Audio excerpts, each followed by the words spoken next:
যুক্তরাষ্ট্রে মাঝ আকাশে সংঘর্ষের পর বিধ্বস্ত হওয়া বিমান ও সেনা হেলিকপ্টারের যাত্রীদের কেউই বেঁচে নেই। দুর্ঘটনায় এখন পর্যন্ত ৪০ জনের মৃতদেহ উদ্ধার করা হয়েছে। ২ উড়োজানেরই ব্ল্যাক বক্স পেয়েছে উদ্ধারকারী দল। হেলিকপ্টার ও বিমানটিতে মোট ৬৭ জন যাত্রী ছিলেন। ওয়াশিংটন ডিসির মাঝ আকাশে সংঘর্ষের পর পটোম্যাক নদীতে বিধ্বস্ত হয় যাত্রীবাহী বিমান ও সামরিক হেলিকপ্টার। প্রচণ্ড ঠান্ডা, ভারী বাতাস ও নদীতে বরফ থাকার কারণে উদ্ধার অভিযান চালাতে বেশ কষ্ট হয় উদ্ধারকর্মীদের। নিখোঁজদের মৃতদেহ দ্রুতই উদ্ধার করা হবে বলে জানিয়েছে ওয়াশিংটন ডিসির ফায়ার ও ইমার্জেন্সি মেডিকেল সার্ভিস। বিমানের সঙ্গে সংঘর্ষ হওয়া সেনা হেলিকপ্টারে অভিজ্ঞ ক্রু ছিলেন, যেখানে তারা নাইট ভিশন চশমা ব্যবহার করেছিলেন।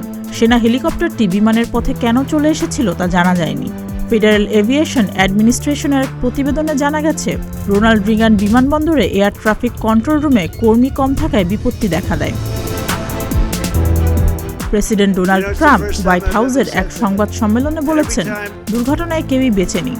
নিয়ন্ত্রণ টাওয়ার কেন হেলিকপ্টারকে উপযুক্ত নির্দেশ দেয়নি? দুর্ঘটনাটি চাইলেই প্রতিরোধ করা যেত।